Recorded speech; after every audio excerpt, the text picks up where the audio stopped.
In this video, we'll be talking about cramp rolls, including common problems and fixes. If you're new here, I'm Rod from UnitedTaps.com, helping people just like you be happier and healthier through tap dance.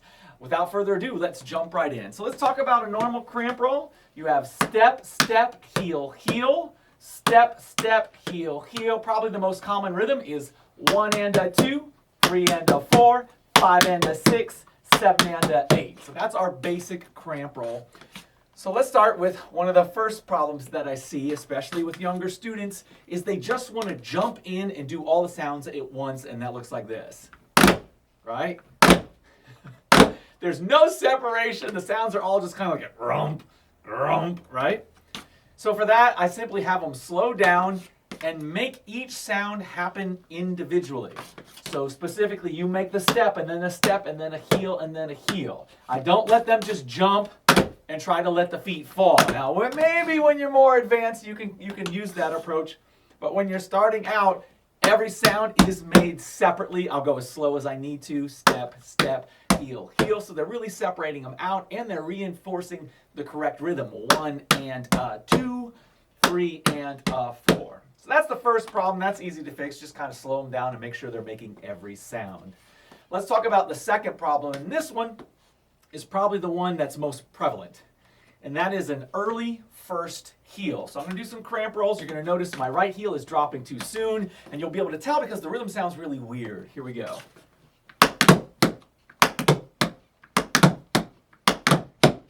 Now I'm making it super obvious that that first heel is too soon. When you have a student doing cramp rolls and it sounds just a little off, it's not quite so obvious. But very often the problem is that right heel is coming down too soon. So how do we fix that? Well, I've got 3 different strategies for you. The first one is to add more downward pressure to the leg before you drop the heel. Now I'm going to specify what I mean. My upper leg is pushing down, so I'm adding force here. My lower leg is holding the heel up. So I have these opposing forces right now. And it takes time to build up that force. So I have that force, the opposing forces right now happening. Then I will release the lower leg, but keep the pressure on the upper leg, and that will push the heel down. So adding that pressure and then releasing that pressure will take longer so that the heel doesn't drop so soon. It'll also make sure that the heel is not weak. So when I add that pressure, pressure and down, pressure and down, pressure and down. Now, on a scale of 1 to 10, 10 being as much pressure as I can possibly put on it, and 1 being no pressure at all, I'm not doing a level 10. I'm not putting everything I have into that pressure. Let's say on a scale of 1 to 10, I might be at a 5 or 6, right? So I'm putting some pressure, but it's not crazy. But doing that even at the faster speed,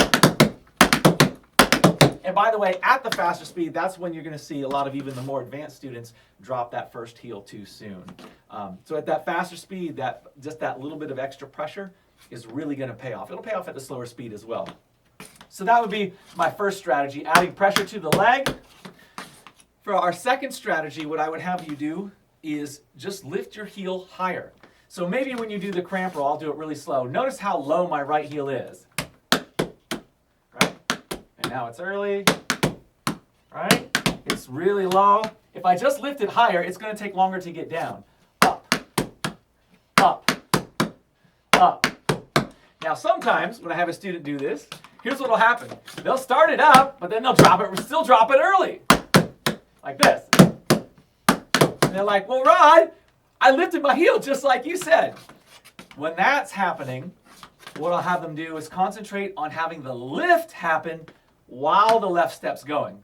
Because when they're saying, I'm lifting, they're lifting here, but as they start to do the left step, they're already dropping it. So I would say, look, do your first step. On this left step, do the lift there.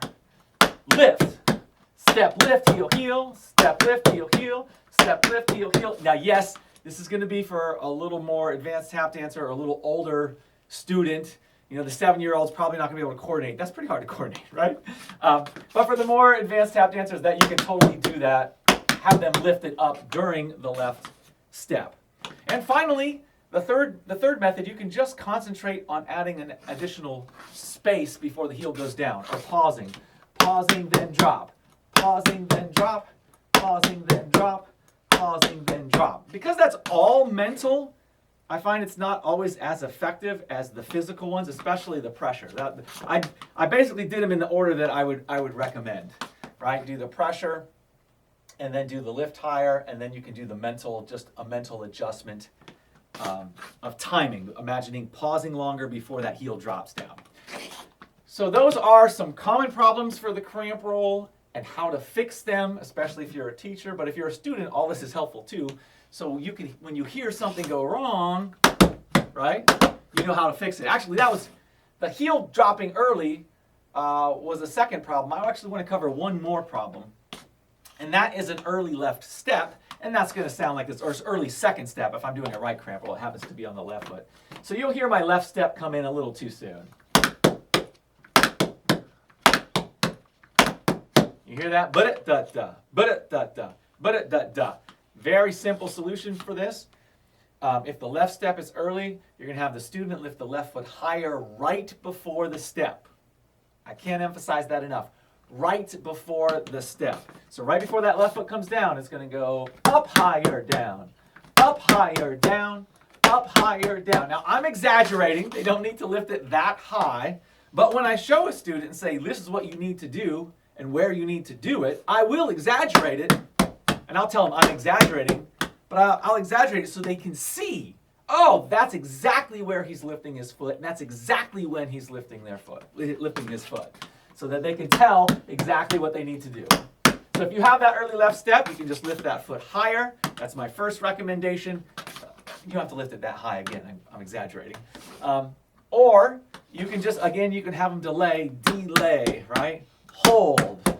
Oh, another way to make the delay happen is I'll say, okay, you cannot lift your left foot until after your right foot has stepped. Because very often when those two sounds mush together, they're doing a jump, and both feet are in the air, and they're doing it like this.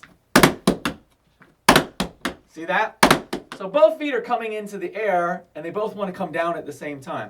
So I'll say, basically, you can't even lift that until the other one has already come down. Now it can come down. Now it can come down. So when this one goes down, that's when the other one comes up. That's a little bit more physical, but there's some mental in that of just timing, delaying that left step. I'm just using a technique of lifting up when the right step goes down. That's how you can fix it if you have a left step early. So to review, we talked about if you have students that are just jumping and all coming together, slow them down and spread it out. Make them do each sound individually. Each sound one at a time. Each sound at a time. If your right heel is too soon, you can add pressure to the leg. Don't go crazy though, maybe a 5 or 6 level pressure on a 1 to 10 scale. You can also lift the heel higher, and then you can mentally think about delaying that heel. If you have an early second step, like that, you can easily lift that foot higher before it steps down, lift before it drops, higher before it drops, and or you can leave it on the ground longer, not even lift it up until the other foot has stepped. Now it comes up, and or delay it in your mind. Make that step happen later. So those are some common problems with the cramp rolls and some strategies to fix them. I hope you find them helpful.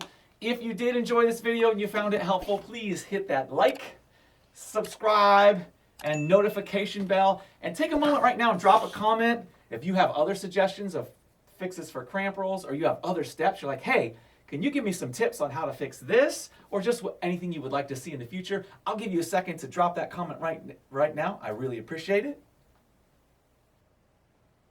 Well, thank you so much. I really appreciate it. If you enjoyed this video at UnitedTaps.com, we have a ton more content. We have huge lesson series, beginner, advanced, intermediate, advanced. We've got a tap dictionary, practice exercises across the floor, choreography, you name it, and we have it. Especially if you're a teacher and you need some material for your students. Our lesson series are great because I break down the steps and show you how to do them, or show you how I break them down for the students, and I address common problems and things like that. So I think you'll find that helpful. You can find all that at UnitedTaps.com. I hope to see you there. Thank you again for tapping with me. I, of course, am Rod Howell from UnitedTaps.com, making you happier and healthier through tap dance.